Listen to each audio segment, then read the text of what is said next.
Estamos conscientes, hermanos, que estamos viviendo los últimos tiempos, que el Señor está a punto de venir. Lo que nuestros pastores nos han dicho es que faltan meses para que empiece el Señor a moverse y venga Él, y creo que todos los corazones aquí tenemos esa expectativa, tenemos esa emoción, esa duda, ay, ¿cómo va a ser? Ese anhelo, Señor, ven ya. Y era exactamente lo que estaba pasando en el pueblo de Israel en la primera venida. Podemos ver muchos paralelismos cuando el Señor vino por primera vez y ahorita que está a punto de venir en su segunda venida. El pueblo de Israel se reunía en sinagogas, como lo sabemos. Jesús ya en su ministerio se presentó en sinagogas y estaba el templo, pero las sinagogas eran como, podríamos llamarlas, reuniones o células más pequeñas del pueblo. Entonces ahí los rabinos enseñaban, leían la palabra, cumplían con ciertos ritos, pero también se discutía mucho la palabra, la ley. Y dicen los expertos que en esa época el tema principal era la venida del Mesías, porque Israel estaba consciente que el Mesías iba a llegar. Dios también les había mostrado los tiempos, los años, y ellos sabían, está a punto de venir, está a punto de nacer, bueno, no nacer, pero de manifestarse el Señor, un libertador, un salvador. Y investigando un poquito al respecto, el mundo gentil, o sea, los inconversos, podríamos decir, también estaban conscientes que iba a pasar algo en el pueblo de Israel. Un historiador, y se los nombro, se llamaba Seutonio, un historiador romano, escribió: se habría extendido por todo el oriente una creencia establecida de que vendrían hombres de Judea a regir el mundo. Y un hombre más conocido, Tácito, uno de los más grandes historiadores y mejor reconocidos de nuestra época, en nuestra época, Tácito escribió: había una firme convicción de que por este mismo tiempo el oriente habría de tener mucho poder y gobernantes que vinieran de Judea adquirirían un imperio universal. Gente impía, romanos que no tenían nada que ver con el Señor, estaban conscientes. Y el mundo estaba consciente de la necesidad de un libertador. El emperador Augusto, uno de los primeros emperadores de Roma, se autonombró el Salvador del mundo. Y la gente lo adoraba por eso. ¡Ay, el Salvador del mundo! Un poeta llamado Virgilio, tal vez algunos lo han escuchado su nombre, un hombre impío totalmente, escribió una égloga, un pasaje que se le conoce como la égloga mesiánica, hablando de la necesidad de un Mesías, de un libertador.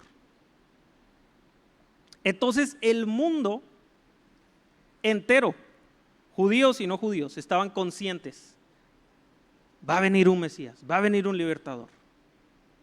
Necesitamos un libertador. ¿Suena un poquito parecido a lo que estamos viviendo?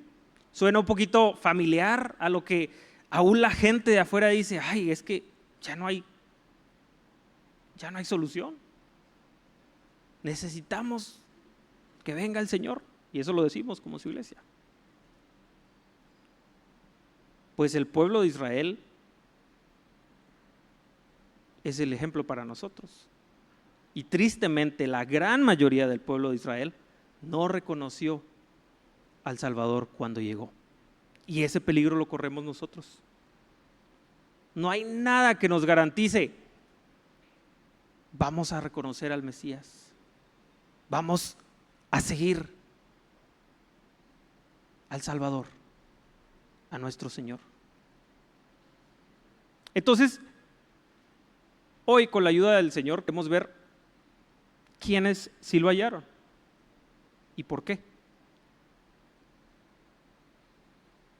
Dice Ageo 1:9, buscáis mucho y halláis poco, por cuanto mi casa está desierta y cada uno de vosotros corre a su propia casa. Buscáis mucho y halláis poco. Y esta fue la situación del pueblo de Israel.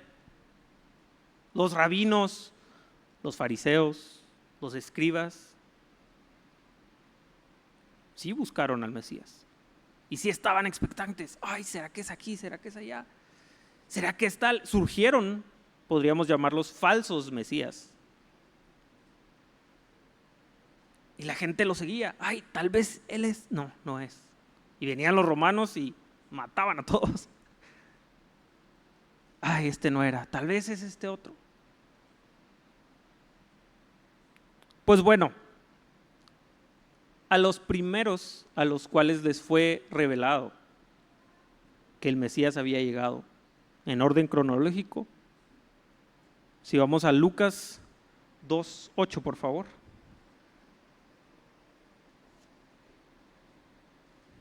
Lucas 2, versículo 8. Les leo. Había pastores en la misma región que velaban y guardaban las vigilias de la noche sobre su rebaño. Y he aquí, se les presentó un ángel del Señor, y la gloria del Señor los rodeó de resplandor, y tuvieron gran temor. Pero el ángel les dijo, no temáis, porque he aquí os doy buenas nuevas de gran gozo, que serán para todo el pueblo, que os ha nacido hoy en la ciudad de David un Salvador, que es Cristo el Señor. Ese mismo día, en ese mismo ratito, los primeros que supieron. ¿Por qué?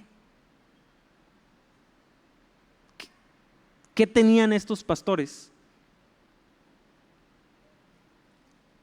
para merecer, por decirlo así? Bueno, sabemos que no somos merecedores de nada de su misericordia, pero ¿por qué los escogió Dios a ellos? Para revelarles esas nuevas de gran gozo. Pues saben que el oficio de pastor en el pueblo de Israel era despreciado. Israel era un pueblo muy religioso, como lo sabemos, seguían las leyes casi al pie de la letra, ¿no? Intentaban, y por su oficio, los pastores no podían cumplir al pie de la letra con toda la ley. Entonces los miraban de menos. No podían ellos cumplir, por ejemplo, con no trabajar el sábado. ¿Qué les pasaba si no trabajaban el sábado? Pues el rebaño se les iba. Y así, detallitos y detallitos que no podían cumplir ellos, entonces los hacían de menos. Era un oficio visto de menos, humillados. Sin duda estos hombres eran gente muy humilde, de escasos recursos, pero también muy conscientes de su posición en el rango jerárquico de la sociedad. Humildes. Existe la evidencia clara y sólida que este rebaño, estos pastores, eran los pastores de los rebaños de las ovejas que se ofrecían en el templo. Entonces, podemos entender un poco lo que significaba que los ángeles les revelaran a ellos, ha nacido el Salvador. ¿Qué les estaban diciendo? Ustedes han provisto un cordero, innumerable cantidad de corderos, por el perdón de los pecados, pero ya nació el Cordero de Dios. Aquí está. Y dicen en Lucas 2:13, y repentinamente apareció con el ángel una multitud de las huestes celestiales que alababan a Dios y decían: gloria a Dios en las alturas y en la tierra paz, buena voluntad para con los hombres. ¿Qué les querían decir estos ángeles? Aquí está el Cordero. Aquí está el Redentor. Y algo más sorprendente aún, quebrantaba mi corazón. Saben que solamente en una ocasión anterior queda registrado en la palabra que se escuchó el canto de los ángeles o la alabanza de los ángeles. Si me acompañan, por favor, en Isaías 6.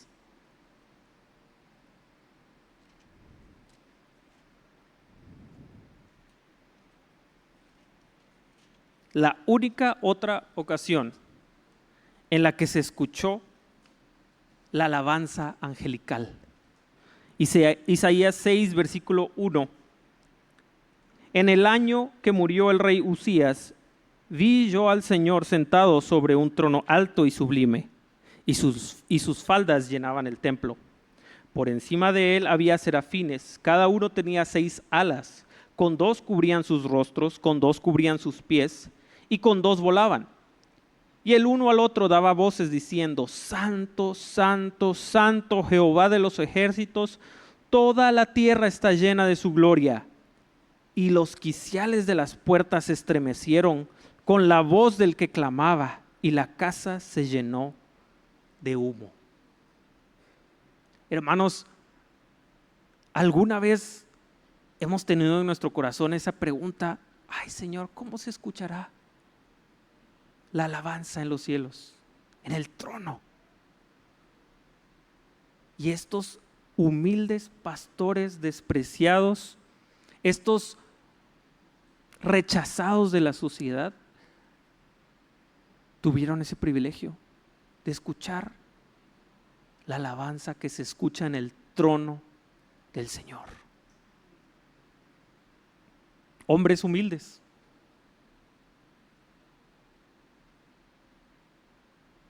Hemos escuchado y podría darse un seminario completo acerca de la humildad. Y creo que es algo con lo que nos recordamos a nosotros mismos, tal vez porque fallamos en ello o porque el Señor nos habla. Hay que tener humildad. Bueno, vemos la humildad a dónde llevó a estos hombres.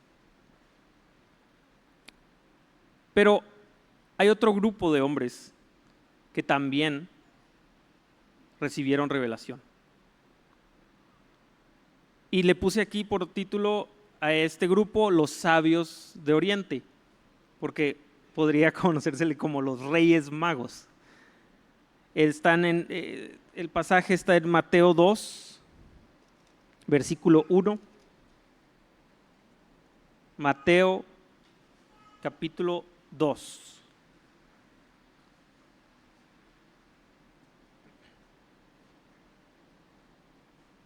Versículo 1. Cuando Jesús nació en Belén de Judea, en días del rey Herodes, vinieron del oriente a Jerusalén unos magos, diciendo: ¿dónde está el rey de los judíos que ha nacido? Porque su estrella hemos visto en el oriente y venimos a adorarle. Oyendo esto, el rey Herodes se turbó y toda Jerusalén con él. Y convocados todos los principales sacerdotes y los escribas del pueblo, les preguntó dónde había de nacer el Cristo. Ellos le dijeron: en Belén de Judea, porque así está escrito por el profeta: y tú, Belén, de la tierra de Judá, no eres la más pequeña entre los príncipes de Judá, porque de ti saldrá un guiador que apacentará a mi pueblo, Israel. Entonces Herodes, llamando en secreto a los magos, indagó de ellos diligentemente el tiempo de la aparición de la estrella, y enviándolos a Belén dijo: id allá y averiguad con diligencia acerca del niño, y cuando le halléis, hacédmelo saber, para que yo también vaya y le adore. Ellos, habiendo oído al rey, se fueron, y he aquí la estrella que habían visto en el oriente iba delante de ellos, hasta que llegando se detuvo sobre donde estaba el niño. Y al ver la estrella, se regocijaron con muy grande gozo. Y al entrar en la casa, vieron al niño con su madre, María, y postrándose lo adoraron. Y abriendo sus tesoros, le ofrecieron presentes: oro, incienso y mirra. Pero siendo avisados por revelación en sueños que no volviesen a Herodes, regresaron a su tierra por otro camino. Esta palabra usada aquí, que nuestra Biblia traduce como magos, se deriva de lo que nosotros conocemos como las tribus de los medos, y los persas, medos y persas. Y se cree que estos magos, eran gente muy sabia, que en un principio por lo menos no se traduce la palabra como alguien que practicaba la magia, sino como filósofos, científicos, si podríamos llamarlos así, astrónomos y gente que se dedicaba a la construcción, arquitectura, medicina y tantos temas. Esta misma palabra es usada para describir a los consejeros del rey con Daniel y sus amigos. Entonces, era gente, podríamos decir, de muy alta estima, gente muy estudiada, completamente opuesto a los pastores. Pero dos cosas entendemos de este grupo de hombres. No sabemos cuántos eran. Una es que ellos oían del Señor. Queda evidente en el versículo 12, pero siendo avisados por revelación en sueños que no volviesen a Herodes, regresaron a su tierra por otro camino. La traducción no describe completamente, el original dice que Dios les avisó en sueños. Entonces estos hombres oían de Dios, pero el Señor llamaba mi atención que este grupo de hombres, estos sabios, respondían y actuaban en el momento que Dios les hablaba. ¿Por qué? Si ellos se hubieran quedado en su tierra, sabemos que eran lejos de Israel. Si hubieran detenido, oye, ¿sabes qué? Déjame asegurarme que sí, esa estrella es la que pensamos y que nos lleva para Israel, probablemente no hubieran encontrado a Jesús. Sus viajes probablemente duraron semanas. Entonces, el cambiar una semana, 2 semanas, un mes, su viaje para asegurarse, oye, sí, asegurémonos de que esa es la estrella indicada. ¿Seguro que significa que un rey en Judea no será más allá, no será más acá? No. Ellos, cuando estuvieron seguros, esta es la estrella que nos muestra un Salvador, ellos salieron y llegaron a tiempo para conocer al Salvador. Actuaron en el momento que Dios les habló. También actuaron en el momento que Dios les habló por sueños. Cuando les dijeron, el Señor les dijo por sueños, no vuelvan con Herodes, vámonos por otro lado. Oye, pero seguro que sí. ¿Soñaste bien? ¿No será que...? No, Dios me habló. Aquí vamos. Muy sencillo, pero tan difícil de actuar. Y no lo digo por experiencia propia. El Señor habla algo y uno está ahí dudando. Ay, Señor, ¿será que sí? Ay, Señor, ¿será que quieres que haga esto? Bueno, el Señor aquí nos dice, ¿quieren alcanzar a ver al Mesías? Va a haber situaciones en las que tengamos que actuar firmemente, en el momento.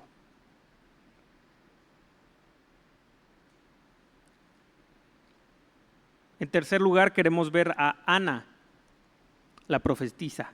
Por favor, en Lucas, igual capítulo 2.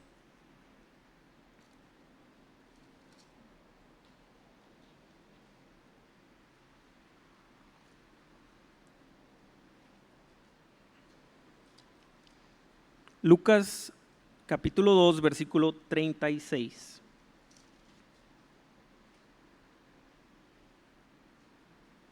Estaba también allí Ana, profetisa, hija de Fanuel, de la tribu de Aser, de edad muy avanzada, pues había vivido con su marido 7 años desde su virginidad, y era viuda hacía 84 años, y no se apartaba del templo, sirviendo de noche y de día con ayunos y oraciones.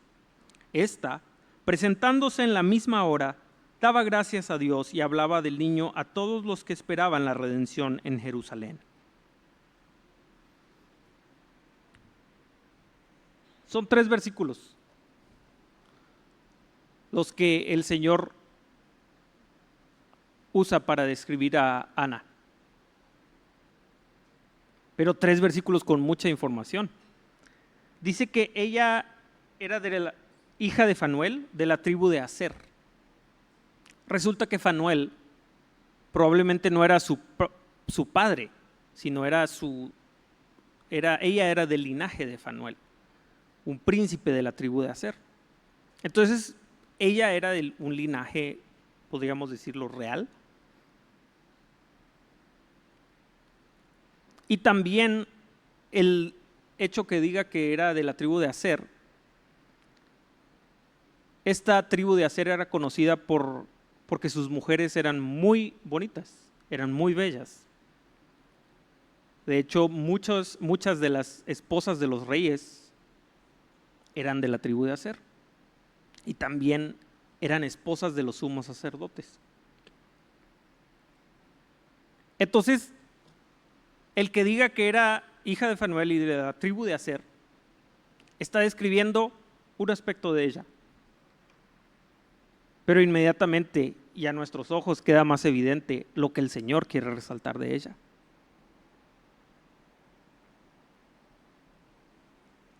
No se apartaba del templo, versículo 37, sirviendo de noche y de día con ayunos y oraciones.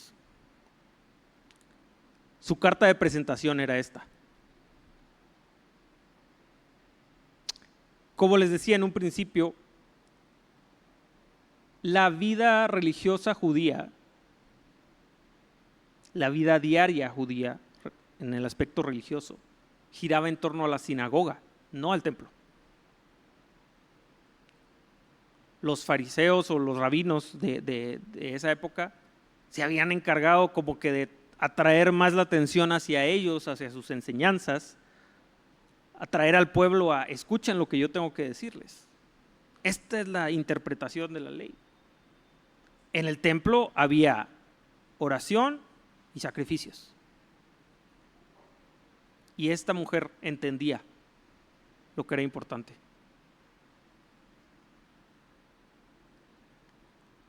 En la presencia del Señor, ella se deleitaba. Había un grupito de hombres y mujeres que realmente apreciaban la presencia del Señor. Dice aquí, hablaba del niño a todos los que esperaban la redención en Jerusalén. Ese grupo, los que esperaban la redención en Jerusalén. Y ahorita probablemente ya sepan cuál va a ser el siguiente personaje, Simeón. También habla algo y me voy a saltar para mostrarles. Dice aquí en el versículo 25, un hombre llamado Simeón, y este hombre justo y piadoso esperaba la consolación de Israel. Los expertos entienden que había un grupo de hombres y mujeres que esperaban a un redentor.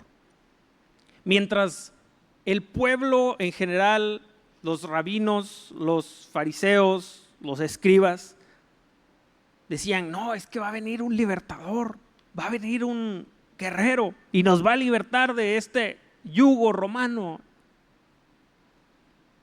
Había un grupo de hombres y mujeres que entendían que el Señor no iba a llegar como un guerrero, iba a llegar como un consolador, como un redentor. ¿Dónde lo aprendieron? ¿Dónde recibieron esa revelación? Pues lo que la Biblia nos dice de Ana es que en el templo. ¿Y de qué es sinónimo el templo? Podríamos decir. Ahí estaba la presencia del Señor. Ella buscaba de día y de noche, no se apartaba en ayuno y oración. Bueno, pasamos a Simeón en Lucas 2:25, perdón. Se los vuelvo a leer.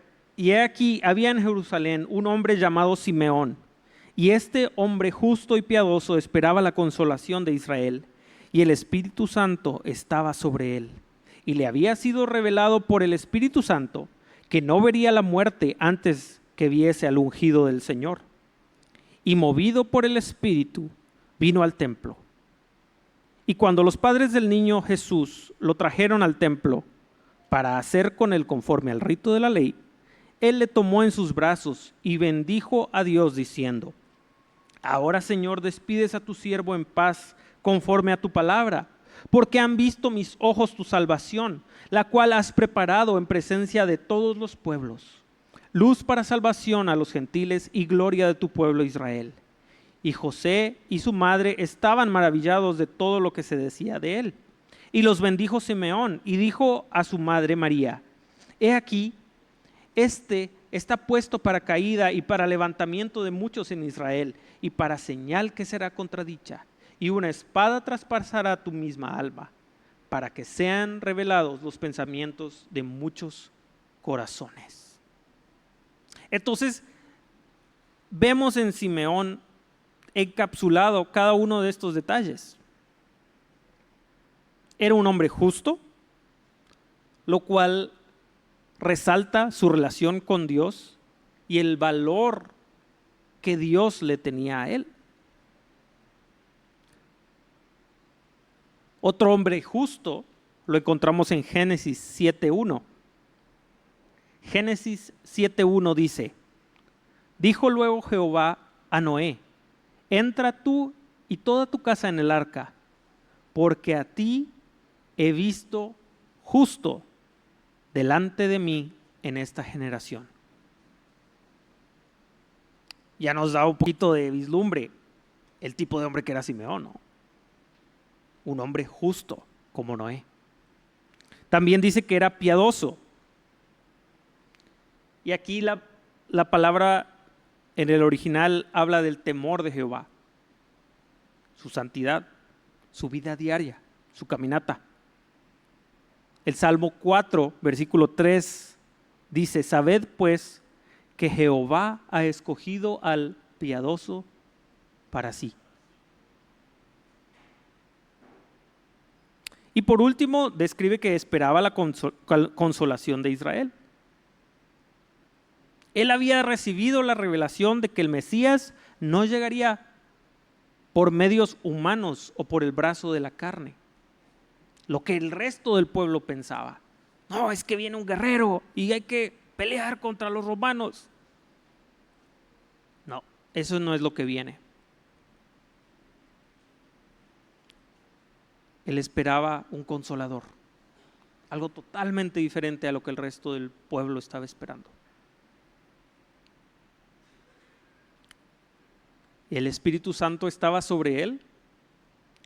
Sabemos que después del Pentecostés vino lo que es conocido como la llenura del Espíritu Santo, pero el Espíritu Santo antes del Pentecostés también se movía en situaciones más específicas, tal vez no con llenuras de la misma manera que después del Pentecostés, pero sin duda, al leer sus palabras, al ver la profecía que él fue inspirado a dar, este hombre conocía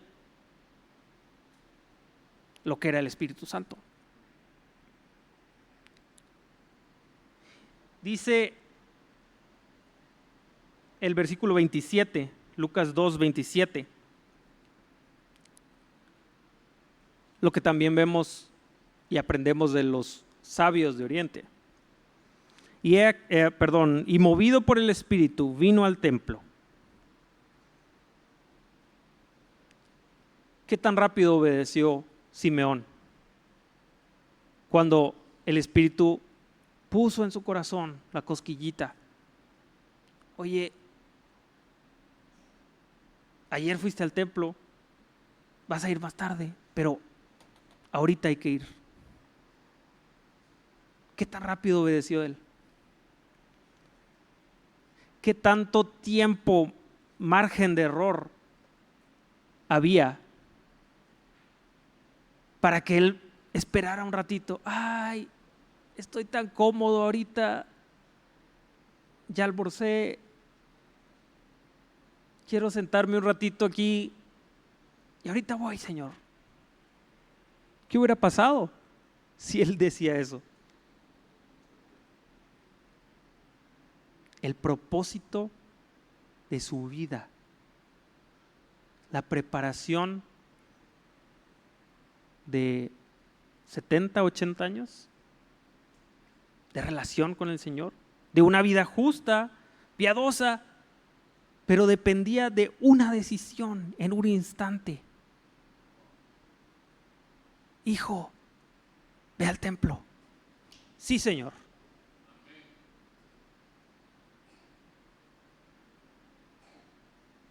Y quiero que leamos lo que él dice. En el versículo 28. Y le tomó en sus brazos y bendijo a Dios. Podemos sentir lo que él sentía, podemos medio comprender. Bendijo a Dios, diciendo: ahora, Señor, despides a tu siervo en paz. Ya puedo terminar mi carrera conforme a tu palabra. Y quiero que nos quedemos con lo que dice el versículo 30. Porque han visto mis ojos tu salvación. Hermanos, que podamos decir eso al final de nuestra carrera. Porque han visto mis ojos tu salvación. Que el Señor los bendiga.